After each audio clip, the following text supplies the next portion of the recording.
ওহে বৈষ্ণব ঠাকুর দয়ার।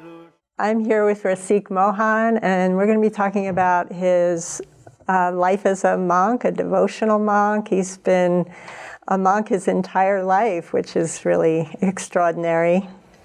Rasik Mohan, welcome. Thank you. I understand you've been a lifelong monk, and your spiritual practice includes a lot of singing mantra and chanting mantra.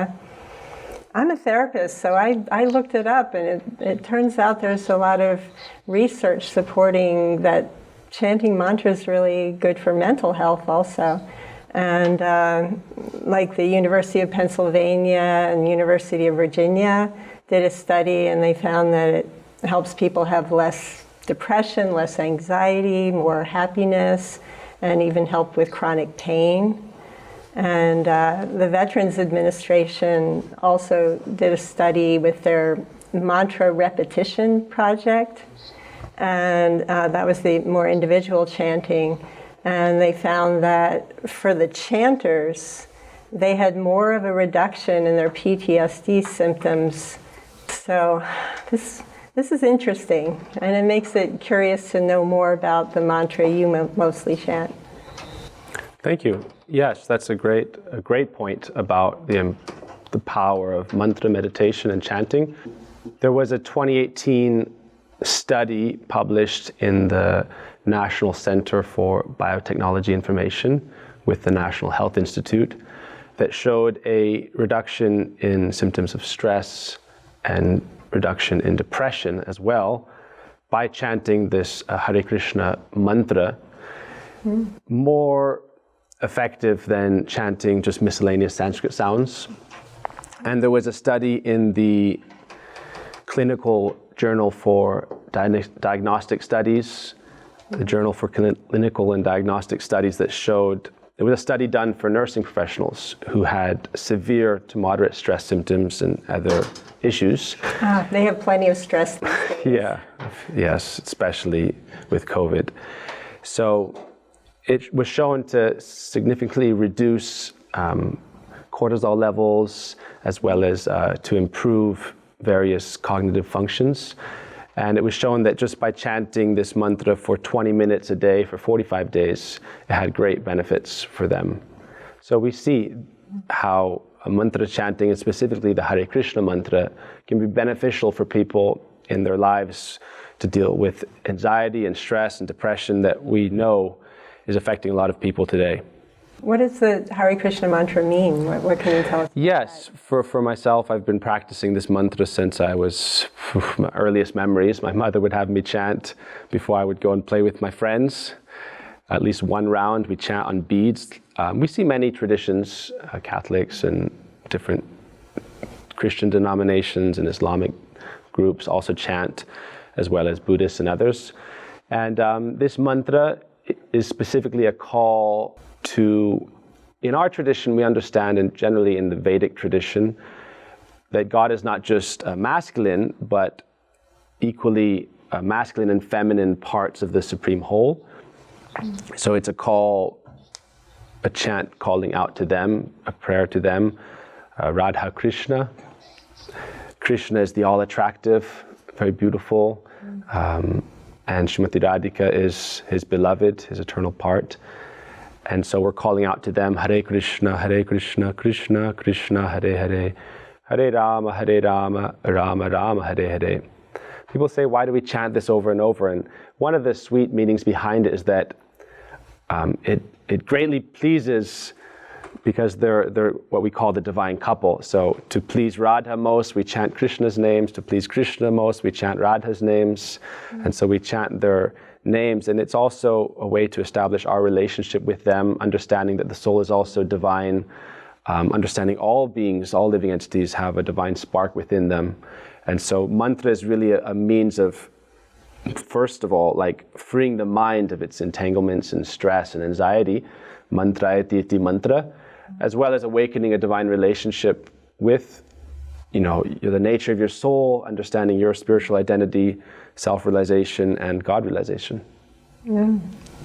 So that's some of the background. I've been chanting that since I was a kid, and it's been very helpful for me. I know, when I was a kid, I would just chant for sometimes, I would go on hikes with my parents, with my father, and we'd just chant for hours. And it's very blissful, very peaceful, and you just don't want to stop. Well, I'm glad you stopped to join us on this Thank you. and to share something about it. I'd love to know more about your life. You've spent a lot of years in India, I understand. Yes, I spent, since I was 9 years old, my whole life revolved around my teacher, my guru, Shiva Bhaktivedanta Narayan Goswami Maharaj. I met him when I was 9 and received initiation in this bhakti yoga tradition. And that year I went to India for the first time with my father, and I would go back and forth for about 10 years. And then it was my guru's instruction when I was just a little kid, his request that I become a monk and serve his mission when I mature. And so when I graduated from school, I lived in India under his direction for the last 16 years. And it was just in 2020 that I returned to the US. I grew up in California, but we came to the East Coast, and we're doing a lot of outreach activities in New York City, and we opened an ashram, a 60-acre ashram in the lower Hudson Valley, a meditative center and a spiritual center. And so that's been you could say, the majority of my life to this point. So yeah, a lot of really fantastic experiences. I'd love to hear some of your experiences. I would say the life of a monk, it's not a traditional path. It's, when you read what's the poem, the path less taken, right? Mm. So it's a life of dedication and introspection and spiritual practice and service. I would say in our bhakti tradition, being a monk doesn't mean renunciation so much as a dedication. It doesn't mean you don't love anyone. It means you're trying to love God.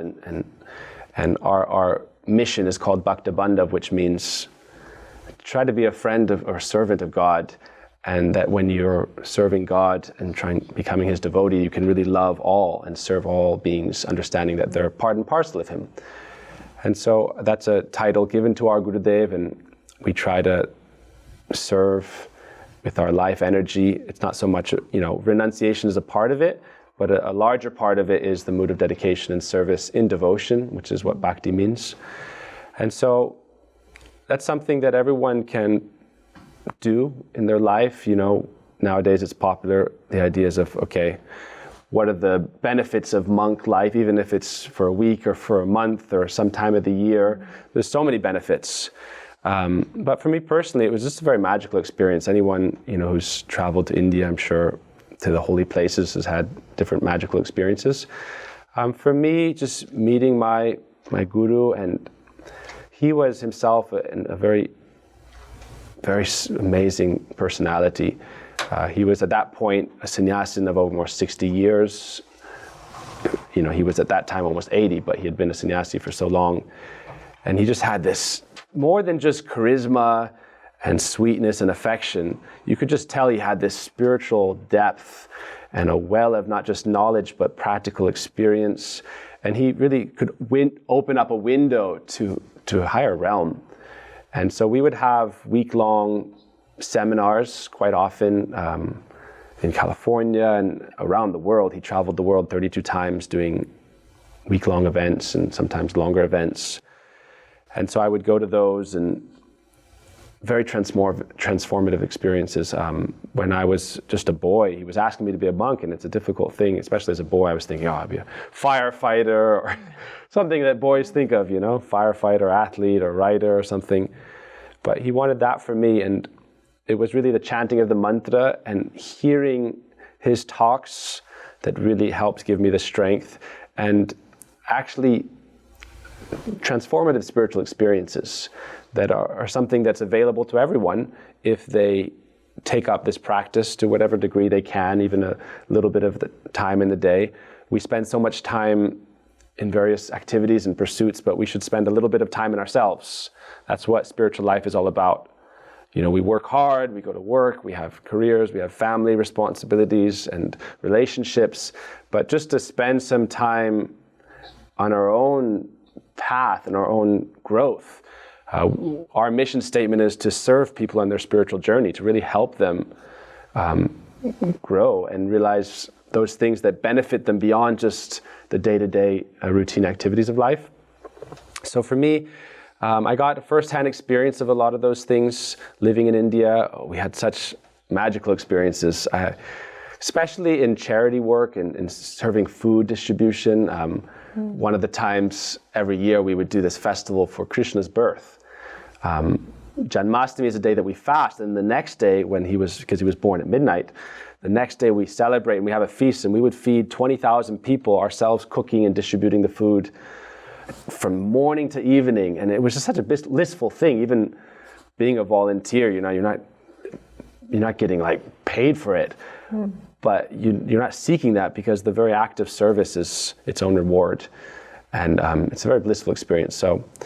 And also I would say kirtan is such an important element, more than just, there's the mantra chanting or japa, but for those who've heard, kirtan is like a transcendental song and dance even, playing on instruments. I play on a drum. A lot of drums, you think you're sitting down and playing the drums, but we have drums that we actually, you strap around your neck and you're dancing, sometimes for hours. Sometimes on pilgrimage, we do a lot of pilgrimages in India. So a month-long pilgrimage. We have a week-long pilgrimage with 20,000 people we're serving every day. So really powerful experiences. And ultimately, there's so many things to talk about, but the takeaway for me is there's so many amazing things. It's really hard to cover in a short interview, but I really appreciated the diversity of all of the people you would meet. We had a really diverse group in our ashram, over 200 Westerners from all countries and backgrounds, and Indians as well. And everyone sharing the same faith and the same mood of harmonious, dedicative action and service and love. And that was a big highlight. And I think over time what I have learned is just develop a more broad-mindedness, beyond kind of sectarian barriers and boundaries. And sometimes people think, to be non-sectarian means you don't belong to anything. I would say on the contrary, it means you belong to something very profoundly and deeply, but ultimately as you advance in spiritual understanding, you realize that all beings are part of that fabric of existence. You would say part and parcel of the divine, and they all have some divine spark within them. We say part and parcel of God.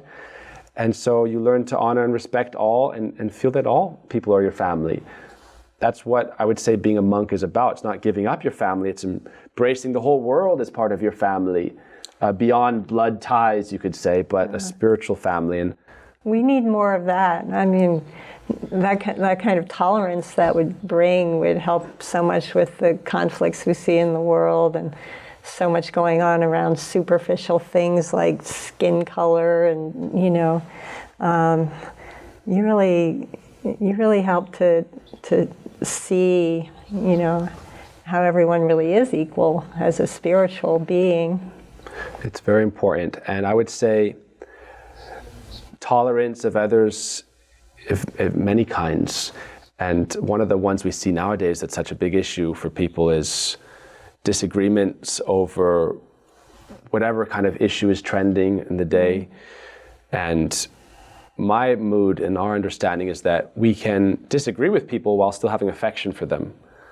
Especially for, it's very important to not feel, because ultimately when we have hatred towards others, it's a burden on ourselves. It's something that it's ultimately destructive for ourselves. It's part of the main things that causes depression and stress and anxiety. And so learning to tolerate others' viewpoints even, it doesn't mean to accept everything, but it means to see the good in others, to see the divine spark in others, and to encourage them in their path and in their evolution, I would say. So I think that's an important message I've lived through and experienced myself. What would you say are the qualities to look for in a genuine spiritual teacher or a leader? What are the qualities that you'd look for? That's a great question.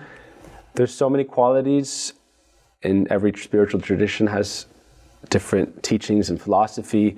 But I would say what I talk about a lot is don't skip over the ABCs of spiritual life and to try to go to postgraduate understanding. But if you don't practice and understand the ABCs, then the rest of it is just a bunch of, hot air. So for me, the ABCs, as our Chaitanya Mahaprabhu, the incarnation this age of Radha Krishna, taught us the importance of humility, tolerance, compassion, feeling the suffering of others, so empathy. That's one of the qualities of a saintly person, and honoring others without desiring honor and prestige. And so those things are so important. And it's easy to learn how to, if either you're charismatic or you learn how to be charismatic and attract followers, but if you don't practice what you preach as well. For us, there's no such thing as a preceptor in our tradition who doesn't practice. They're not considered a bona fide preceptor.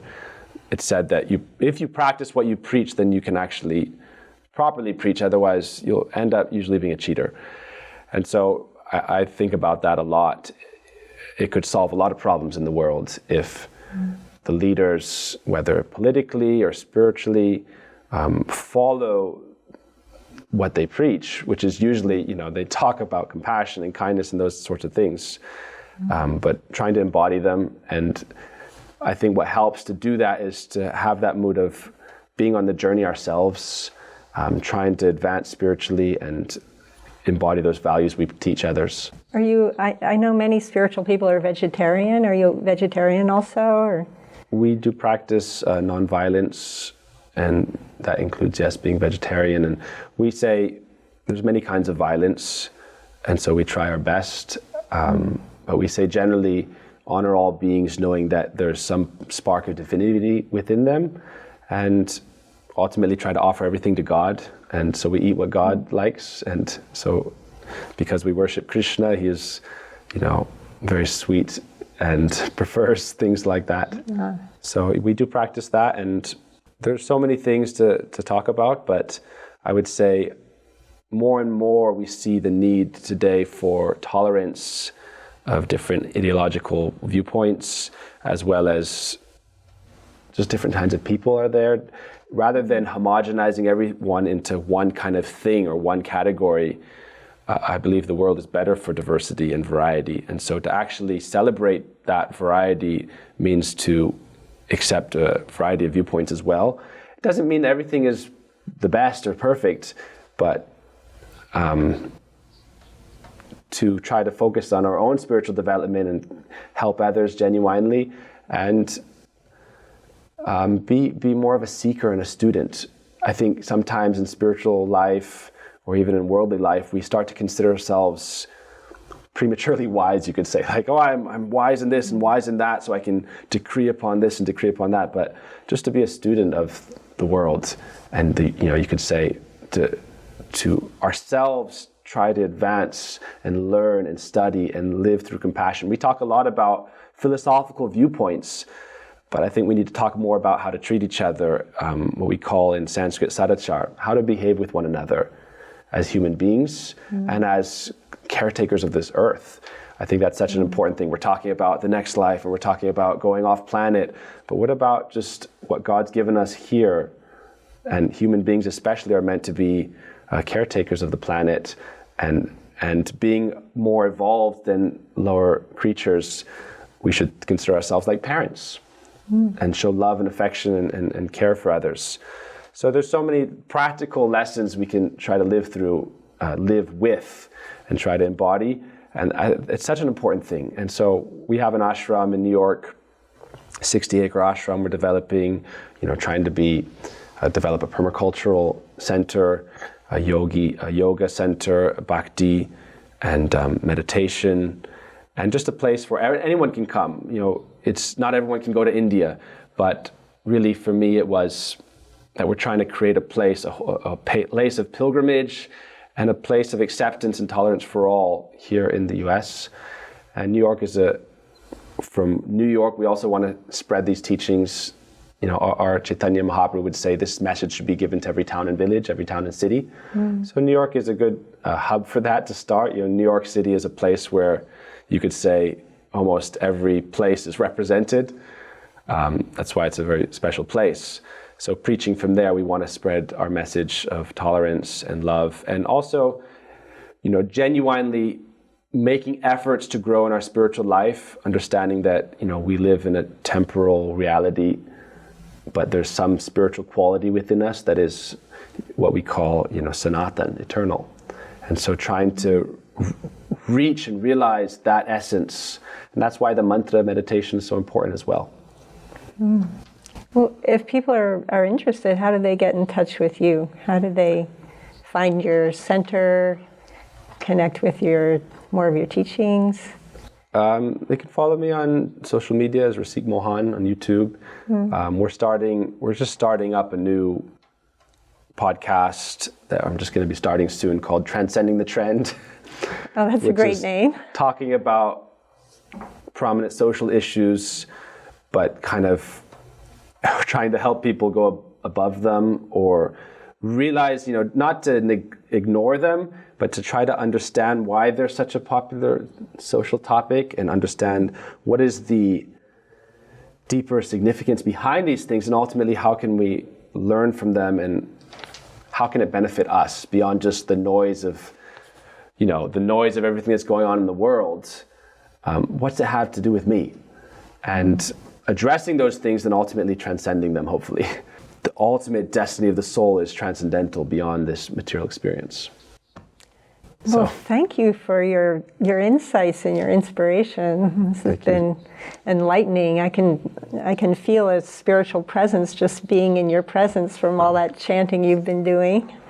Thank you. I was actually, this morning we're on the Manoa radio, and just before this TV interview, I met someone outside the health store, and they said, "Oh, you are Hare Krishna?" And I said, "Yes."